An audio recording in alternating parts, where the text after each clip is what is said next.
Hey everyone, welcome back to Lightning Strikes Podcast. I'm your host, Tony Lewis, and today we're thrilled to have a very special guest, Russ Anber. Russ is a renowned trainer, cutman, and boxing personality who's worked with some of the biggest names in the sport, but more importantly, he's someone who's had a profound impact on my own career in life. And as a young fighter, I trained at Russ's gym. He became a mentor and friend to me and my father. He's also been my hand wrapper and cutman for many of my fights, including my last one. So without further ado, let's get into it. Russ, thanks for being on the show, my friend. Tony, thank you for having me, man. It's too bad the last one didn't have the better result like all the other ones we had. I know. Hey, it's gotta end. It's gotta end sometime. Yeah, absolutely. That's. I always remember talking with different trainers, and Mark Ramsey mentioned this, and at some point he says every fighter at some point in their career, every competitor, regardless of the level, at some point you hit the wall. And that's the end of it. You know, it's that sudden. You know what I mean? I know. And it happens. Sometimes it happens for kids in their 4th amateur fight or 10th amateur fight, or you know, after 3 years, or when they hit the seniors. At some point, every competitor hit the wall. And it's sad, but it's a reality, isn't it? Living with it, making peace with it. You know. That's the thing. That's I think the worst thing that we don't teach fighters, that you know. It does eventually come to an end, and there has to be an input from you and a contribution to the sport by you after all the work you've done, that you do go on. And of course you make peace with it. It's not the end of the world. You competed. Look how many people, think about this. You hit the wall in your last fight, right? How many people hit the wall fighting you? Right? That was their wall. You were their wall, right? So it's full circle. I think, of course. I mean, it's inevitable, right? But it is what it is. Russie, for the people that don't know, let's start with your early days in boxing. So what drew you to the sport, and how did you develop your skills as a trainer and cutman? Okay, we'll start with the second question first. Sure. Skills of cutman and trainer, which unlike today, it's so insane. When I wanted to be a trainer, when I knew, you know, when I started, when Vinnie Curto gave me that chance to work as a trainer, and then Bernie Ewenson took me under his wing, and I met all various trainers. Like, I did everything that I could to learn the trade of being a trainer. And 2 of those things were hand wrapping and doing cuts. I mean, you did that. That's what you did as a trainer. You took care of your fighter. You know what I mean? It wasn't a specialty thing. It was, you know, this is how good you became because you could do all those things. You trained, you wrapped your fighter's hands, you put the grease on him, you oiled him down before a fight. You did all these things that now have become specialty things for people, you know. Back in the day, even trainers told you what to eat. You know what I mean? This is what you're having. I remember the first time Howard and Otis turned pro. This was still in the days when weigh-ins were on the same day. 1988, weigh-ins were on the same day. We went out to eat after, and weigh-ins was at noon. So by the time we got out of the weigh-in, it was like 2 o'clock, and we were with Davey Hilton Sr., God rest his soul. And Howard and Otis were with me, and Howard said, "I want breakfast." And Davey said, "Yeah, I want breakfast too. That's what you have after a weigh-in is breakfast, you know." And even though it was 2 o'clock in the afternoon, you had breakfast, right. Yeah, you know? sure. So, I mean, that's what you just did. So, I mean, I've been lucky that I've been able to parlay that into something now where I can work with some of the best fighters in the world, and that I've honed my craft well enough to be able to do that. And one of the first guys to give me that chance was Brian Mackey. But, you know, to be able to do that, and, you know, I'm very lucky. But but for when I started, that was what you did. I mean, I remember going to tournaments with Barrington Francis in New Jersey, going to New Jersey Golden Gloves with the guy who really gave the first American who really gave me a chance was John Davenport. And John, to me, was a legendary trainer. I modeled my whole gym, the way I handled my fighters, everything about the way John probably had a more profound impact on me than anybody in the game, because I really modeled myself after the way he did things. You know, I mean, I put my own touch on it, but he was the guy. Like, he was the guy I respected the most. And I remember going to tournaments, and he was the first one to say, "Okay, we're 10 guys. Okay, Russ, you wrap these 5, I'll wrap these 5. What? Really? Well, you give me a chance to do that? Nobody here ever gave me that opportunity. And you wrapped them because you're the trainer. That's what you did. Right. So. And on that, I've always been impressed by your attention to detail, especially when it comes to hand wrapping. So I think you already kind of touched on it, but like, tell me more about your approach and how you perfected that part of your craft. Because to you, you're saying, you came from an era where it was just commonplace, but today it's not. So how do you explain that to trainers today? Well, even when it was commonplace and trainers did that, some did it better than others, right? You still had guys who didn't rap very well, And I think it takes a certain personality type to do a good job of hand rapping. I would be very, very surprised if somebody who did a good tape job on a good hand rapping, didn't build a nice shelf, be able to paint properly if they were painting their home, or do a repair, or fix a button on a shirt or whatever. There's a certain kind of personality that does that, and I've been blessed to have nice fine motor coordination. I do magic tricks. I play pool. When I was growing up, I was a landscaper and a ski technician. I installed bindings on skis, and I sharpened skis and whatnot. So everything I did was done with my hands. So I was meticulous with my hands. I was able, not that I knew how to do everything, but if somebody showed me, then I can do it. You know what I mean? But this was all stuff with like no actual academic training. No, like you didn't take no course. It was just. Yeah, it was just natural attributes. Just watching guys do it, and and then knowing that, okay, I can do this. And even to this day, like when I played hockey for 20 years, garage league hockey, adult hockey, and just taping my stick was nicer than everybody else's. Like I had to tape my stick. As a goalie, I used to take my goalie equipment and alter it sometimes, and I did that nicely. To this day, I still take old baseball gloves and relace them. I know how to do that. So I think all of that contributed to me being able to do the hand wrap, because obviously I love boxing, Yes. So one of the first guy who I really learned from was Roger Larrivee. Roger Larrivee was the first guy that I really watched and studied on how he wrapped hands. And he used to do a technique, which, if you remember correctly, when I did where you're rolling the gauze off the roll onto the knuckles, and I'm interchanging between my two fingers and making a layer on your hand, right? And one day I'm in Cincinnati, and I'm rapping. I don't know if it was Deontay Wilder or somebody else. I don't remember. I'm rapping a guy in Cincinnati, and we're kind of like in a room where all the fighters of that corner were all in the same room. It's like 10 of us in this big room, right? And so we're sitting rapping, and through the corner of my eye, I see this old guy who had to have been, maybe 80, 85 years old. He's got a cane. He's dragging his feet along. He's a little bit hunchback. He's walking by. And just when he gets to the angle where he's watching me rap, he stops. And I see him out of the corner of my eye. He stops. And he tilts his head sideways, and he looks, and he said, "Man, that's old school." And then just shuffles off again, and I thought, what? So he recognized that, because that was the way it was done in the old days. And I learned that, and I still do it today. And I don't know of any human on earth who does it that way. But I figured out how to do it, and it works well for me. Well, one thing that I remember when you used to wrap my hands that always stood out to me, and I always cherish and chuckle at it to this day. It's a footnote, but you always had to, you had this process where you'd warm up the hands. You'd massage, and then slap it. And then you go. Yeah. And then I always remember, okay, Russ, take your rings off. Yeah, that's right. Yeah, that's right. I had my Olympic rings on at the time. You're right. That's right. I always look back and I cherish that shit. But, it was still, even my last fight, we hadn't connected in a number of years, for a fight. And I was like, same shit, brought me right back. I'm like, here we go. Yeah, you're right. Usyk turns his head and goes like this. Yeah. His eyes. A heavyweight champion of the world. Yeah. Where'd you get that? No, with that said, Rusty, look, you've had an incredible career. You developed numerous top flight amateurs and pros, and I think a lot of people may not remember or know that about you, is that you also always had an elite amateur team too. You weren't just working with pros. You really came grassroots and developed you guys, honed your craft from the ground up. Yeah.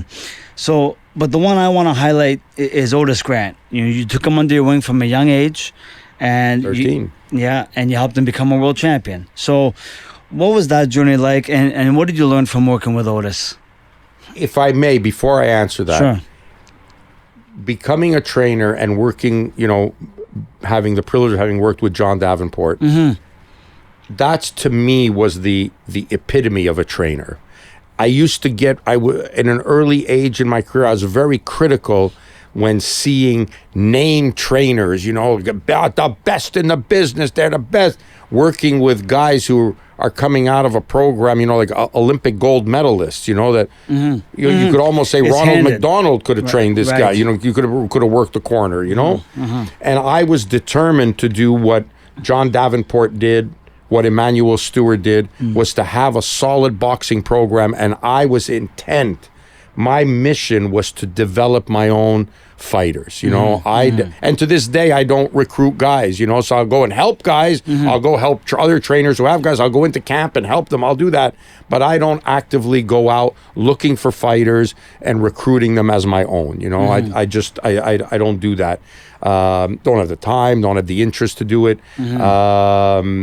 But to me, it was important that I was going to prove to everybody that I could coach, and the proof in that is taking somebody who is a child, doesn't even know to put his left foot forward or right foot forward, and make them a champion. How old were you at the time, though? Well, like Otis was 13 when you took him on. Yeah, so Otis, I started officially working with Otis in the spring or late winter of 1981. How old were you? I had not yet turned 20, so I was 19. Listen, so that's another thing. I can relate sort of in a certain capacity with the age gap. I was a youth case worker for about a decade, okay? And when I started, I was like, 21 years old in the field, working with kids that were maybe up to 16, 17 years old. You relate to them differently, or they relate to you differently. They respect you or view you differently, or don't respect you as much differently because of that small age gap. Well, when I got older, once I hit my 30s, there was a different connection there with the demographic that I was working with.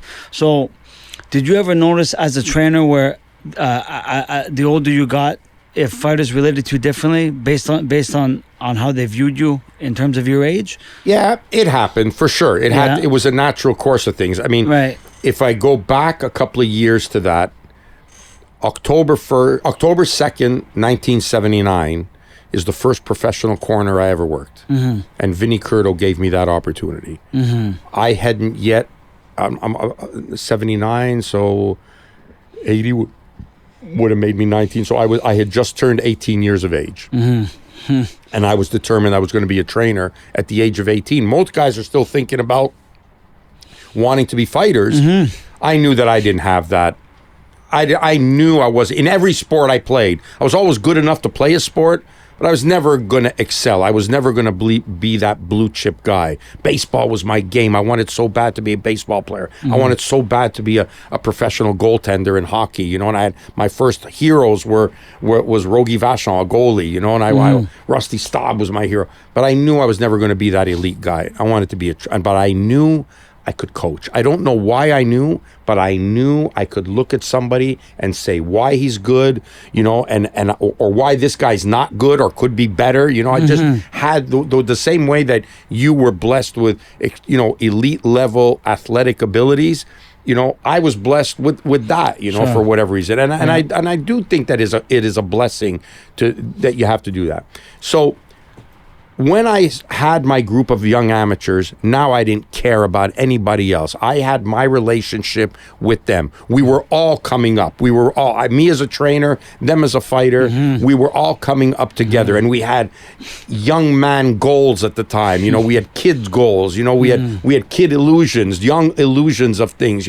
I didn't have to try to impress anybody else. I wasn't trying to recruit other fighters. I had my guys. I just wanted to be with them. You know what I mean? I took them to South Carolina. I took them to New Jersey. Traveled everywhere I could with them. They were my guys. At your own expense. A lot of it at our own expense, of course. Sure. Yeah, absolutely. But the relationship, that's the relationship. As we started to grow, now these kids were starting to be on the national team, let's say. Now we're going on the national team. I'm on the team I'm coaching guys that are my age. You know what I mean? Right. that was difficult. Like I didn't garner a lot of respect from those guys. I tried to be sociable with them, and it was cordial. There was no problems, but you could see that it wasn't that same vibe of me being a sort of a authoritative figure in the gym when there were other guys around. One guy who gave me that respect was Dwight Fraser. Dwight Fraser, regardless of our age, maybe because he knew I was training Howard and Otis and they were Jamaican, he was Jamaican, there was a certain connect. He always respected me, and we're friends till this day. So, but as things went along, and now now years are in me. Now, without me telling anybody, people are seeing, that Ring 83 is succeeding. We're winning. We have fights. We're going to tournaments. It's not just Howard and Otis anymore. Now there's more guys coming up. I go, now everybody you're in with, you go to a tournament, you get the draw. Oh, I'm fighting Ring 83 guy. I mean, you might win. I'm not saying it was a guaranteed win. But it's a fight. You know you're in a fight. It's a fight. You're in a fight, right? And that was always my goal as a trainer, that I wanted, the opponent to leave the ring, even if he beat us, knowing that he beat the best guy in the division. He had to fight for it. So as I got older, and now I feel I don't care who I walk in the room with, like Usyk, I talk about Loma. I'm a somebody, you know what I mean? I can talk to you now, and they know that I'm on that level. I've got the years and the experience behind it. Sometimes I say, Russ, oh man, you're great. You're doing this now. You're wrapping hands with this guy, and I tell them I wrap hands the same way today as I did 25 years ago. Right. But nobody used me 25 years ago, but they're using me today, right? I didn't get better, but now I'm known more, and the people respect what I've done along the way, and I think that's probably the way life works, right? Yeah, I think life works that way. Time eventually reveals everything, right? Yeah, and you start to realize that you're revealing yourself without knowing it, that people are watching you without you making them watch. Like when I was a kid, I wanted everyone to see me. Look what I'm doing. My guys are good. Yeah. Then you realize that people start watching you even when you're not asking them to watch you. Right. Yeah, big difference. Yeah. I want to talk about my own experience training at your gym, Ring 83, as a young fighter. What did you see in me that made you take an interest? And from your perspective, how did our relationship develop over time? Tony, I don't know. I mean, it just naturally happened. I think I don't think you can ever force a relationship. It would just happen. You know what I mean? And you had a passion for the sport. I could see that. Your dad, of course, had a passion for the sport. I mean, in fairness, the connection that existed between me and you was because of the respect and friendship that I had with your dad. You were just a kid, you were just a kid. My respect was for your dad because I could relate to what he's doing because of what I'm doing. And the respect he showed me by saying, we're going to Russ's gym, that speaks volumes for me. You know what I mean? It was important. That fire station we had, that gym that we had. Think about this, Tony. Now, this is pre-social media, right? Yeah. Our phone number was not listed anywhere. Like you couldn't find us in a phone book, or you if you didn't know Ring 83, you couldn't look it up and say, how do I get in touch with this guy, unless you knew me personally. There's no phone number, no nothing. And this became like a little cult place of this hidden gem that no one knew about, but was producing fighters, and people kept trying to find it. You know what I mean? And eventually they found the gym. They do whatever homework they did at the time to find it. But we were not listed anywhere. No phone, no name in the phone book, nothing, And people found us. And, your dad, I know coming there, it meant a lot that not a lot of people, your dad was one of the few, not a lot of people entered that inner sanctum of Ring 83 Boxing Club. Like that didn't happen. We didn't open up to everybody. People come by, okay, no, don't eat. If it was good for my guys, okay, we come for spar, and then that's it. But you guys entered almost like club members, you know what I mean? Yeah. That wasn't, in all fairness, that wasn't because of you. It was much of a nice guy. It was because of your dad. My father was as hungry as me in his role as a coach. And he wanted to prove himself as well. Absolutely. With you, sure. And that's an interesting question I'm going to ask him now. Not knowing that you actually weren't listed back then, I'd like to ask him how he found us. How he found you. Point. But I have another memory of when I was getting ready for my pro debut. My father had to take care of some things, take a small business trip to Portugal for the last month. So I was training with an assistant coach back home 3-4 days out of the week, and then that fifth day I would come every Friday night to your gym for the last 4 weeks. Right. And I remember I have this one memory in my head. You had me working with Baja. Okay, we were doing sparring drills. Actually, I got 2 stories here. Okay. I want to hear this because remember what you're going to tell me, but course. I want to preface it. People have different. There's things that I have forgotten that are treasured memories of others. And bro, I love to hear them. I love to hear that stuff. So you taught me another way to block body shots, which it's got to be timed, and it can't be it can't be, but in moderation, it's an effective tool. But you showed me how to block body shots, but just slowly extend the forearm out slightly from the rib cage, because even I learned in time, especially as I developed more as a pro, when you're blocking shots. It's impact. Sure. Yeah. Eventually, that guard breaks after 5, 6, 7, 8 rounds. So you taught me how to block body shots with just like this, and it took a couple rounds for me to get it. And then I remember at a certain point in that sparring session with Baja, and yet I'm going to my body and I'm boom, boom, boom. It's like off the ropes, and it was coming. Now it was like, and I remember you just. Yeah. But with no words had to be spoken. I heard that, and I never had the chance to tell you that, but in my mind, I knew that. Thanks, man. I was so proud of myself. I was so proud of myself, And another thing I always loved about you, Russ, again, what I think why I was able, you said this kind of thing, it can't be taught, it's got to be natural. The chemistry I felt when I was coming to that gym with you was because you had a lot of my father's fiery spirit and nature. I could relate to it because I grew up. My father, ethnic. You knew my dad, right? So I could relate to it, but I could take it differently from you because it wasn't dad. Of course. You know what I mean? So it wasn't as personal, you know? But I responded to it because that's what I knew. But I could respond to it differently from you, and that's also part of the reason why sometimes he also brought me, because there was some good work inspiring for my development that you had there that we didn't always have back home in Cornwall, and also he knew I could respond to you, and he appreciated and respected the way you approached, because he had the same type of character and mindset, and he knew what I needed, but sometimes I took it better from you. So it gave us a break from each other too in moments, And so, you're going to have that same problem with your own kids. You're going to have the same problem. Somebody else is going to tell them the same thing you've been telling them, but they're going to listen to other kids. There was another sparring drill in this time when you worked with me before my pro debut. You had me work with another fighter of yours. He was a middleweight, exceptional puncher.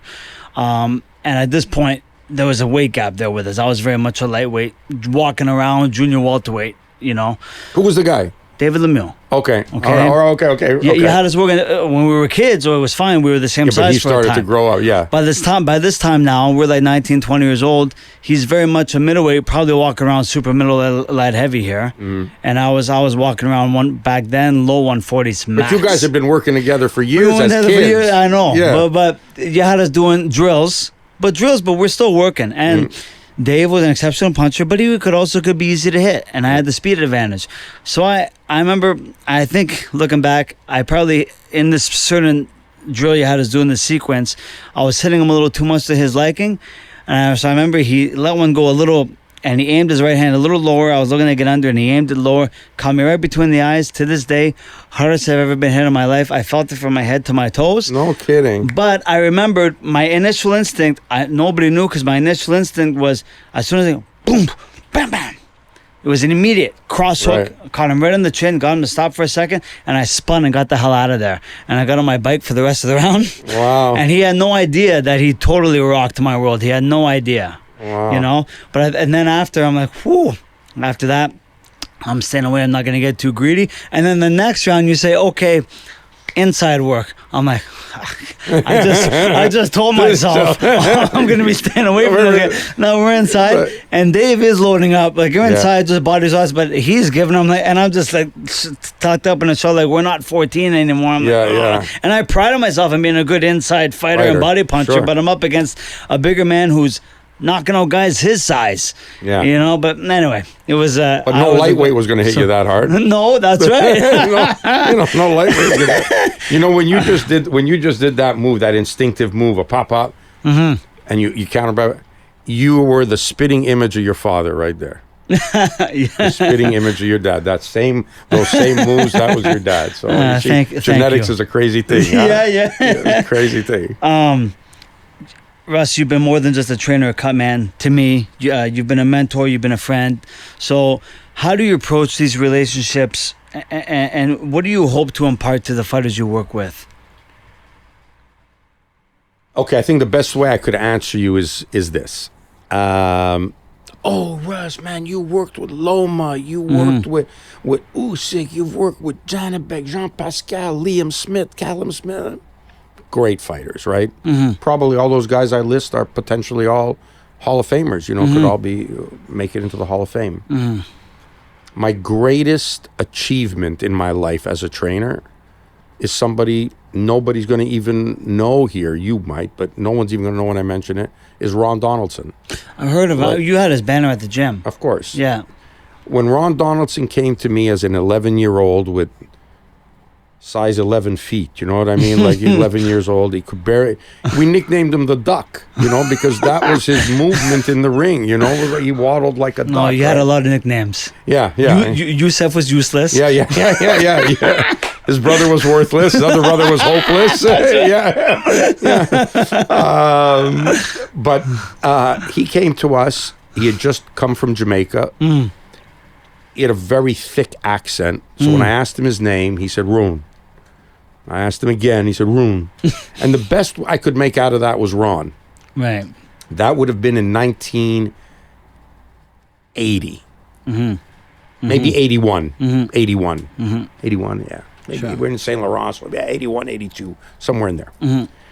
Best I could do was make out that his name was Ron, okay? And so he became Ron Donaldson.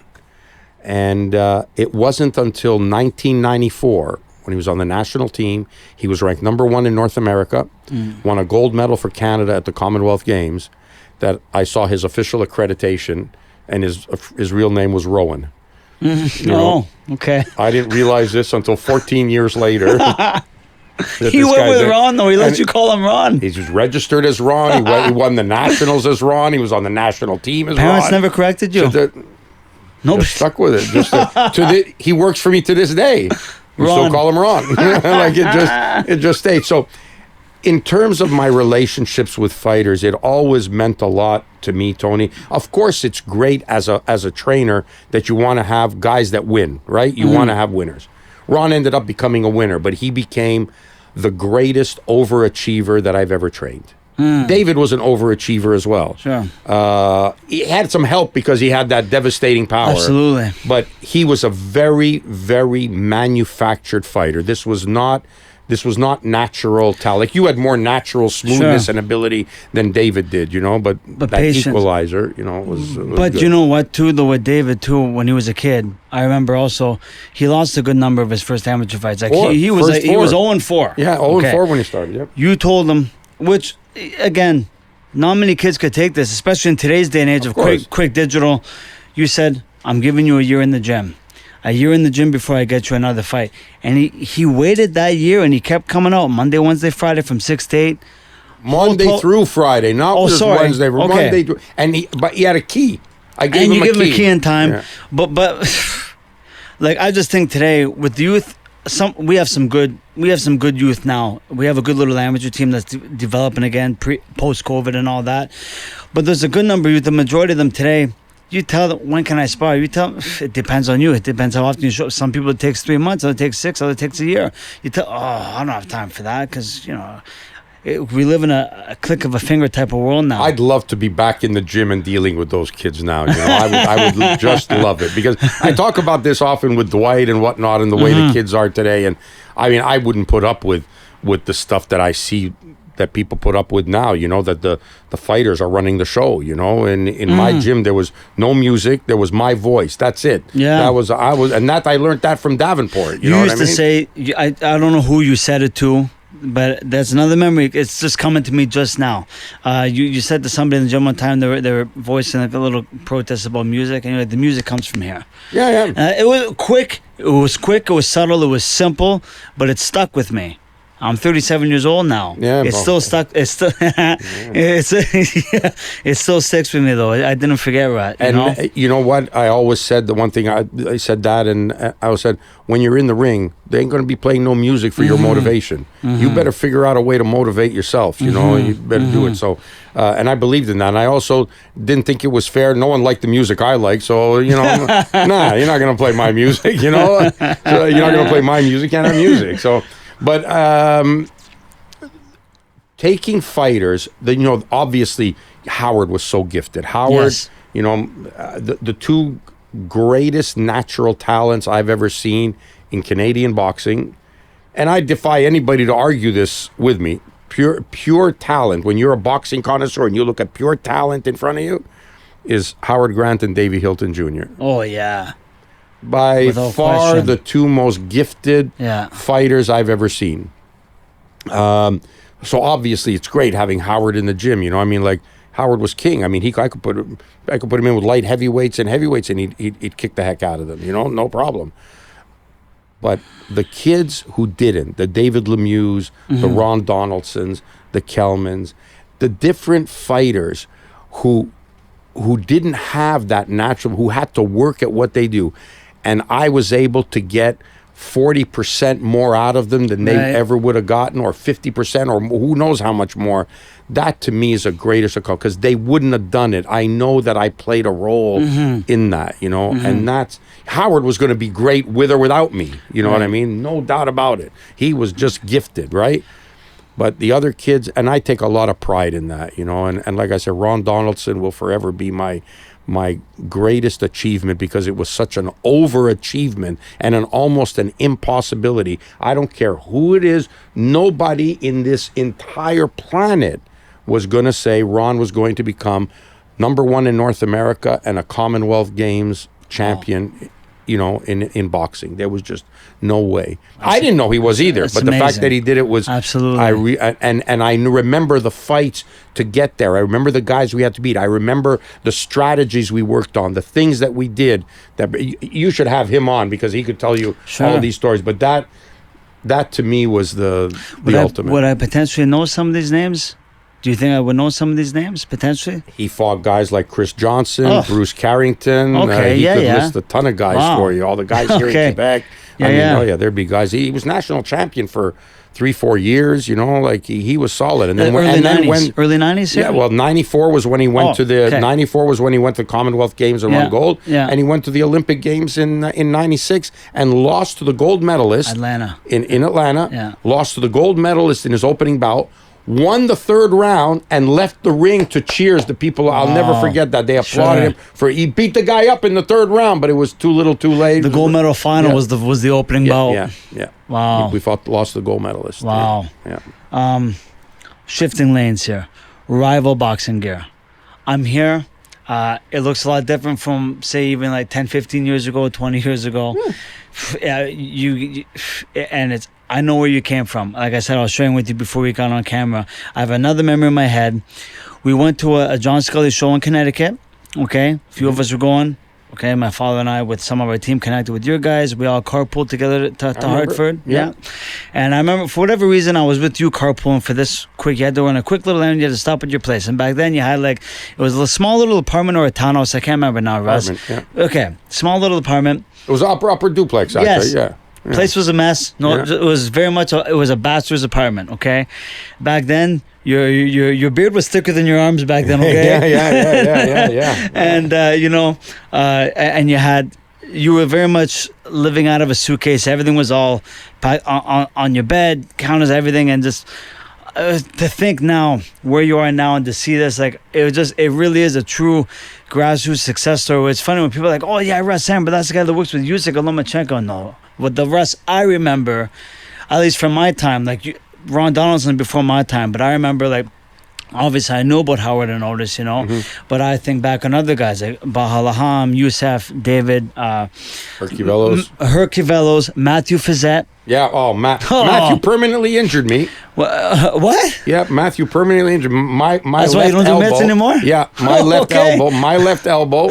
He almost bent it all the way back Oh, on the shoot. right hand. Yeah, and I steamed. I saw him recently. I still give him shit about it. One of my most favorite amateur fights to this day I ever seen was him facing Tim Cronin at the Brampton Cup. Oh, bro. Oh. Still to this day, one of the best fights I've ever seen, and nobody will ever know about it Matthew unless can you were go, there. too. Yeah, and he you know, could fight. Oh, And he could punch. Man. But yeah, and a good. You would never think talking to this guy outside he's the a gym fighter. that he was a fighter. No. So well spoken, mild mannered, articulate. You know, could nerdy. knock down the cement. Could- Well, nerdy. oh. Yeah, The yeah. geek. You know, but yeah, absolutely. It's nice that you remember that kind of stuff, Tony. Like I said, some of the things I forget, and I rely on the people whose lives I was involved with. Yeah. Remember that for me. You know what I mean? Because you can't remember everything, obviously. So, I mean, Rival.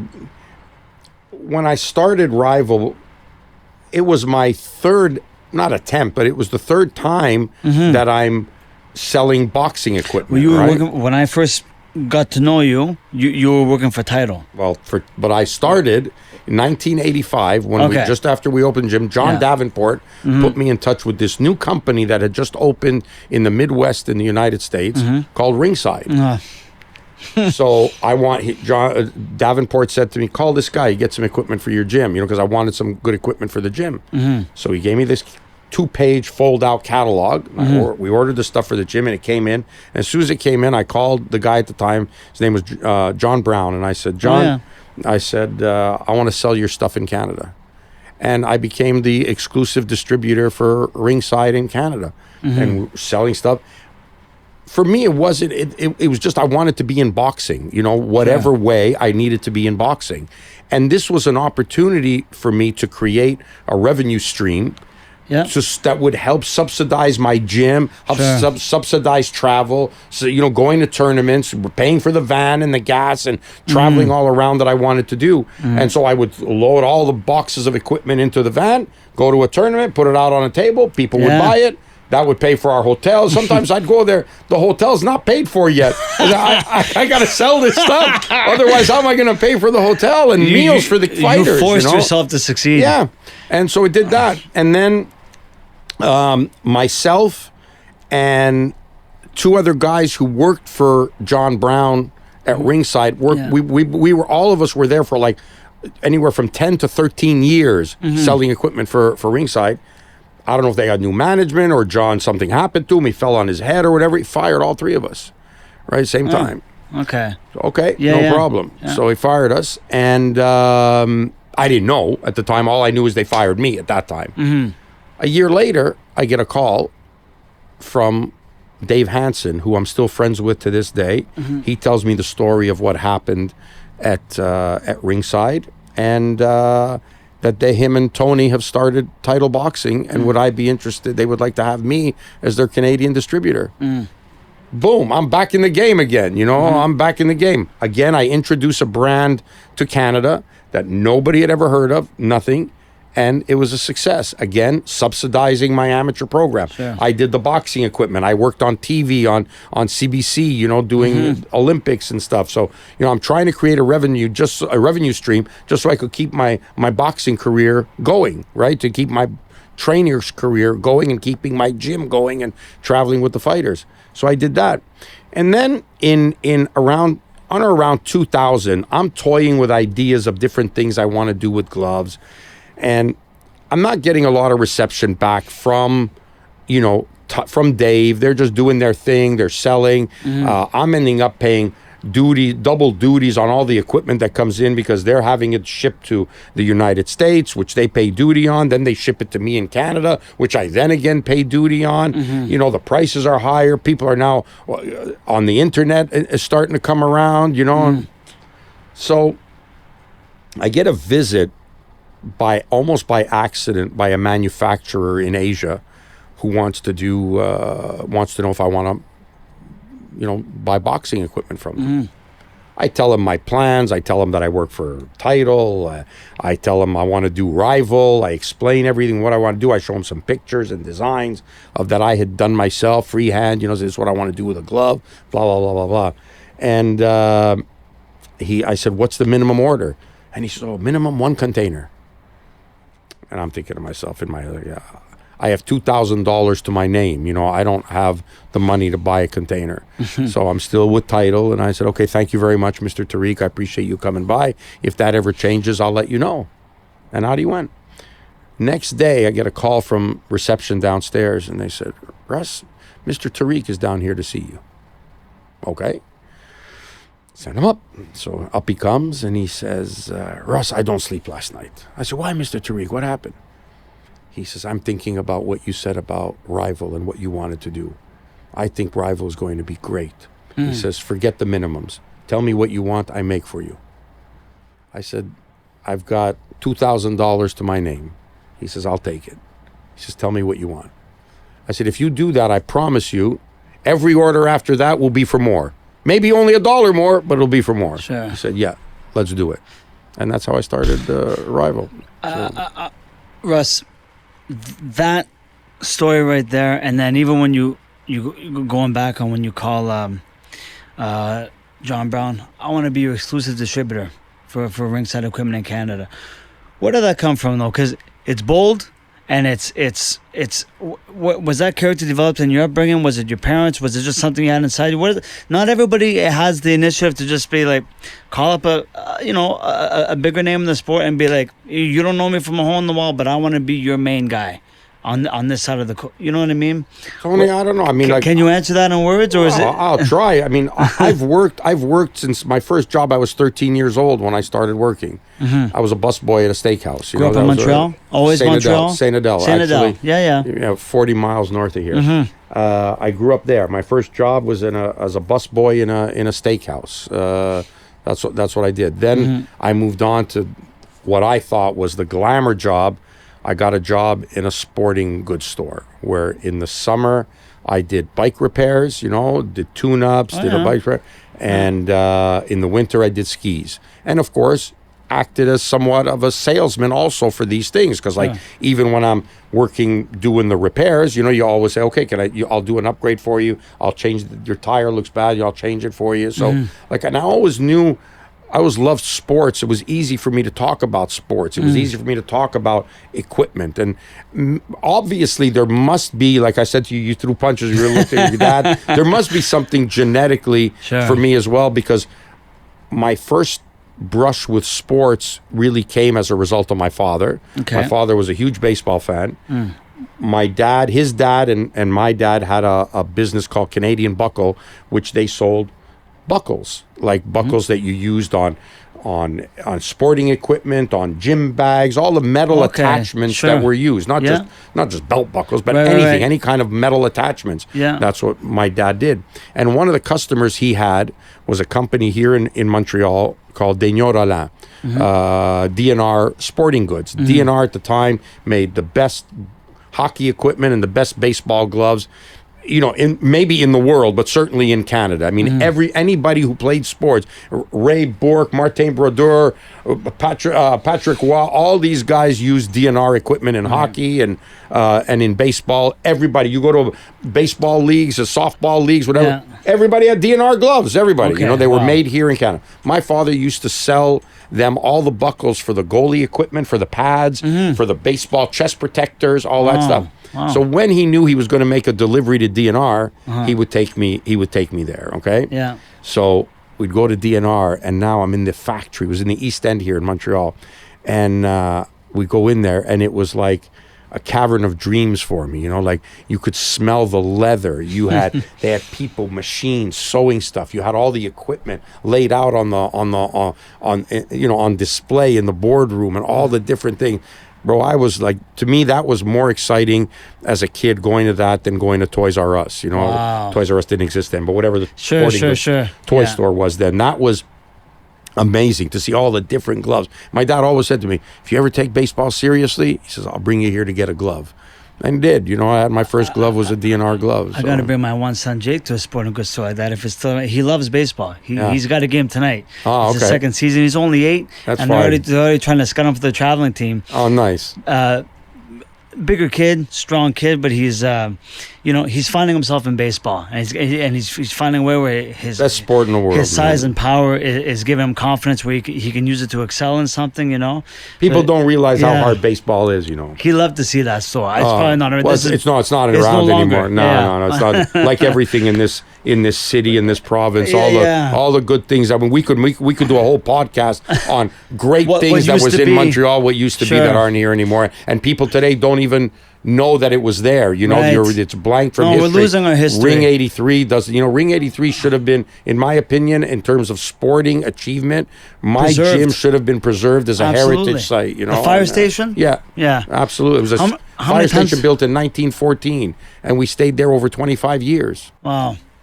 You've been recognized. I know we're almost done. We're wrapping it up. But you've been recognized for your contributions, obviously, to Canadian boxing and the world over now, including your recent induction into the Boxing Canada Hall of Fame. So, what does this mean to you, and how do you think your legacy will be remembered in the sport? I don't know. I think back on other people who came before me, and again, just like everything else, it seems like out of sight, out of mind. When they're not there anymore, you seem to forget it. And boxing does an absolute, I hope I'm allowed to say, an absolute shit job of honoring their history. Now, I'm hoping as a result of my induction into Boxing Canada Hall of Fame, I've now talked to the people who are on this board, and I said, let's do something nice, because what I did after the event, they didn't have anything organized for us. Nothing. It was we were in a giant gymnasium where the fights were going on. Yeah. While our ceremony was still happening and speeches were given, people are warming up because they're fighting soon. So they're hitting the mitts. It's a noisy gym. Sound speakers were terrible. But at least they trying. You understand? At Sure. least the people in the administration now. I'm 46 years in the game. Nobody had done this, so at least they're trying now. I made it a point now to want to be on their committee to make this better and to honor our past. For the fighters that are here, because if it wasn't for them, none of us would be here. And I took all the inductees and everything. I reserved the restaurant, and I took them all out to eat, and I covered the whole bill for everybody because that was their night. That was their night to be remembered. That's something that Boxing Canada should have done, but I did it. You understand? I did it because those guys meant a lot, including Jean Pascal, who I shared some of my greatest moments in boxing with Jean. Some of my biggest fights with him as well. So it was important for me to do that, and I did it. Met a guy who now I become friends with. Whenever I go to Quebec City, I see him at this restaurant. He's a wonderful guy. He takes care of us whenever we go there. So it's great being there, and I did that, and I want to be part of that. And I think boxing needs to remember its past. You realize, like, the Canadian Boxing Hall of Fame, and I'll tell you something else as well. Canadian Boxing Hall of Fame exists only on a plaque. On a plaque, probably maybe even smaller than this picture here of Muhammad Ali, about smaller than that, of just little names on it. And there are more officials in the Canadian Boxing Hall of Fame, or Boxing Canada Hall of Fame, than there are fighters and coaches, And I said, that's not right. Something's wrong. Yeah, something's wrong with that. And then I discovered a little further that last year I was privileged to be the guy who was presenting the award and the induction into the Nova Scotia Hall of Fame to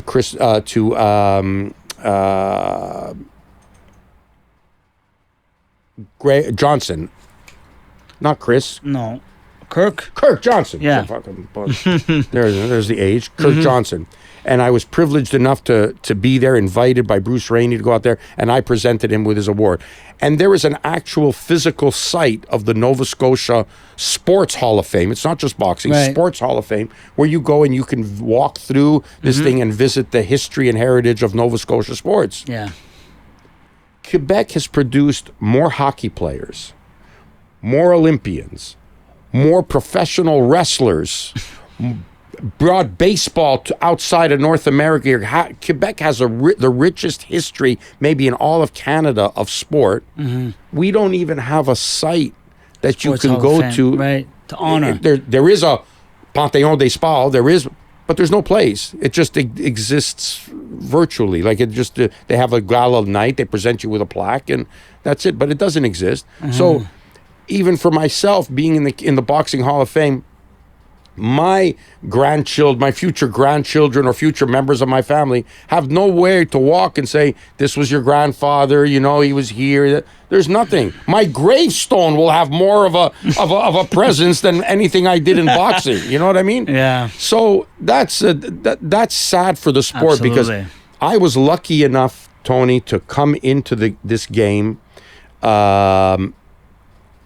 because I was so young. I had a connection with all those guys from the past, whether it was Ray Arcel or Freddie Brown, Angelo Dundee, locally Al DeCarry, Roger Larrivee, Bernie Ewenson, George Drouet, Regis Levesque. Yeah.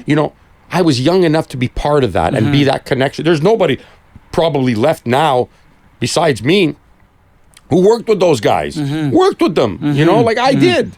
And there's nothing that honors these guys. There's nothing that, there's no place, whether it be boxing or sports in Quebec, we have so much stupidity going on that you can't even honor your past, which your history is so rich. And that bothers me a lot. So where am I going to be remembered? Who knows, bro? Listen, but you know what? It starts with guys like you and me talking like this, maybe, and hopes it gets out to the right pair of ears hear it, right pair of eyes see it. You never know, maybe. But we need more platforms where people are giving a soundboard to voice these things, because you're right, it is missing, and that's something I've also I feel terrible being in the Hall of Fame, being in that, which I mean, it's a great honor to be in the Boxing Canada Hall of Fame.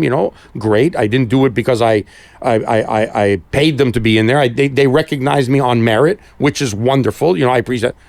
But there's people who should be there before me and are not in there. Yeah. Donato Paduano is not in the Boxing Canada Hall of Fame. He was an Olympian. There's a lot of great fighters and coaches that should be there before me and are not in there yet. So hopefully this new administration in Boxing Canada, will make sure that this grows. And if I'm on the committee, I'm going to do my best to make sure that we're putting together a nice event for everybody. Finally, Russ, I want to ask, what advice would you give to young fighters just starting out, and how can they benefit, especially today, in today's world, like 2025, okay, because the culture's changed. How can they benefit from working with someone like you in 2025? I don't know, bro. Sometimes I feel that everything I've learned, everything I've cherished in my life almost holds zero value today with the youth, and what they want to do. And boxing has become that way as well, like guys are fighting, they're paying to be on the national team. They're paying their expenses to go to fight for the national team. Boxing's sick if you have to do that. There needs to be some remedy. We should stop sending guys internationally. We should start focusing on growing the sport in Canada to the point where we get so good and we've made money doing that Boxing Canada can now do what it had always done before, the same way that all the provinces had done before, is pay the way for the athlete to go to tournaments. And if you're not doing that, you're not doing your job properly. I firmly believe that. I firmly believe that, we're so worried about provincially, we're worried about how we'll perform nationally, and nationally, we're worried about how we'll perform internationally, and neither one takes care of the product that we have at hand here or turns it into a revenue stream. That actually reminds me of a little scenario with one of our amateurs a couple of years ago. He was making one last push. He was like 19, 20, goes and qualifies for the Nationals, just to be told that, Wyatt Sanford had, and God bless him, he obviously got on the platform, first time since 96, so he represented Canada proudly and well, but he was in that division of Wyatt Sanford, so he qualifies to go to Nationals. He says, he fell into an Olympic year. Boxing Canada says Wyatt Sanford he's already met the criteria to qualify to go to the Olympics, so we're eliminating that division from the Nationals.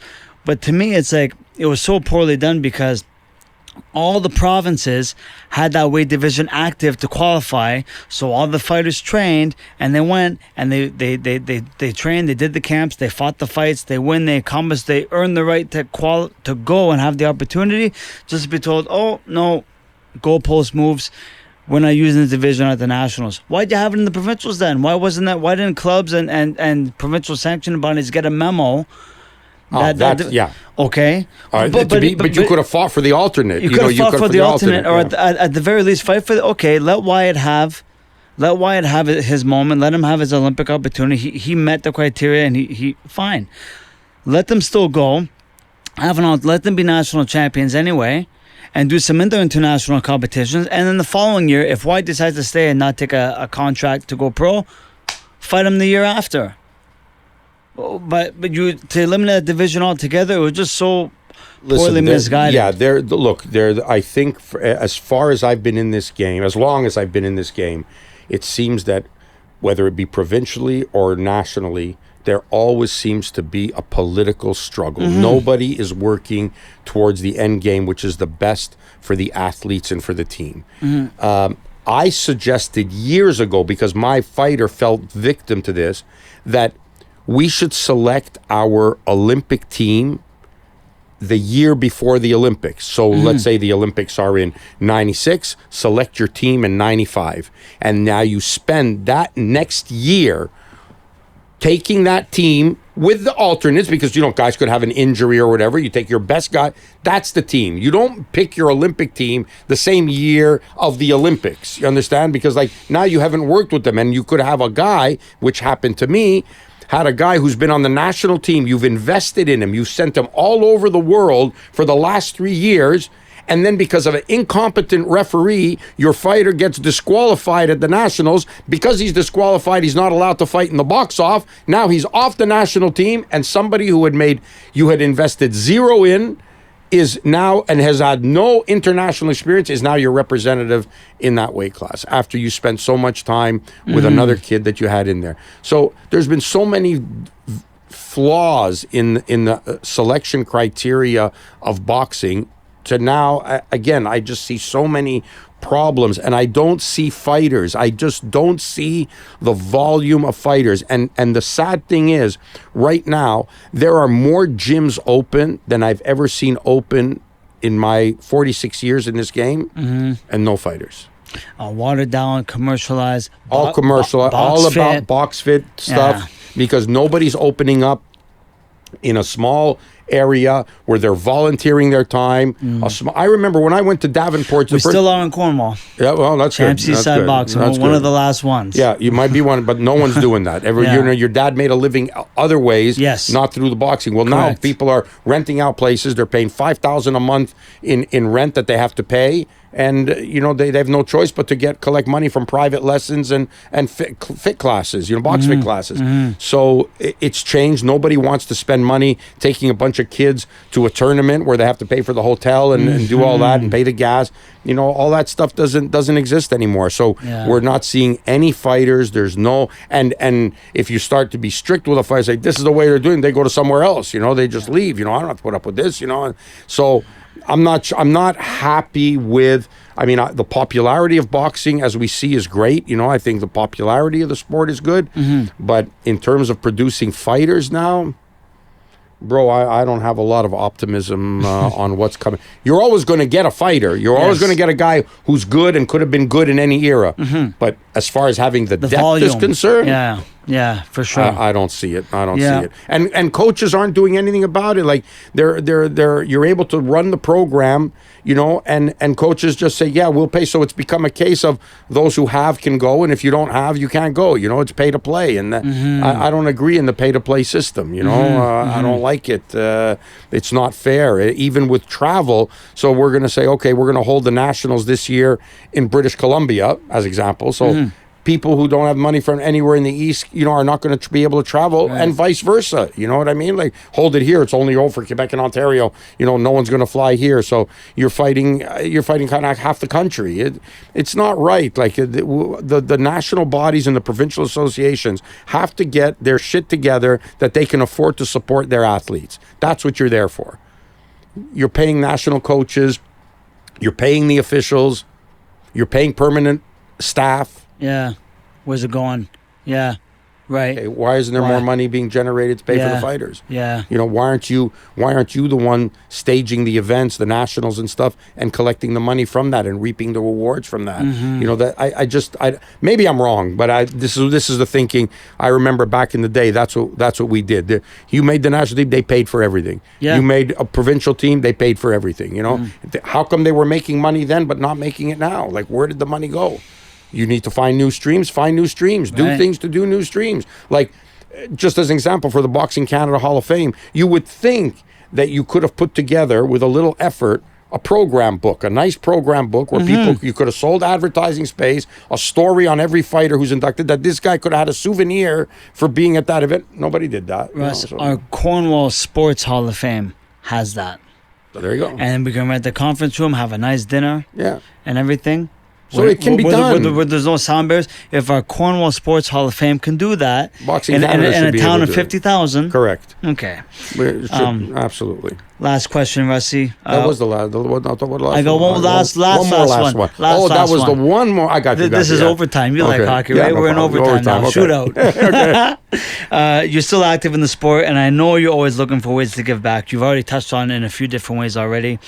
What are your plans moving forward, and how can we expect to see you involved in boxing in the years to come?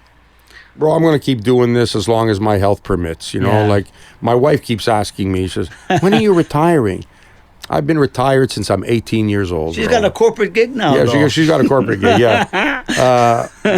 but me, I've been retired since I'm 18. Like, it's... Right. You know, people retire often from when they work to do things they love. What am I going to do? Retire to do this? This is what I do. It's my retirement. This is my retirement. Well, thanks for tuning into this episode of Lightning Strikes Podcast. It's been an honor to have you, Russ. Tony, thank you very much, man. Show. I really appreciate it. Thank you, brother. Thank you. Thanks for having me. Great questions and a great... Thanks for taking me back down memory lane as well. Oh, thanks for taking me back, too. I think it was good for both of us. If you enjoyed this conversation, be sure to like, comment, and subscribe for more comment. Until next time, keep punching.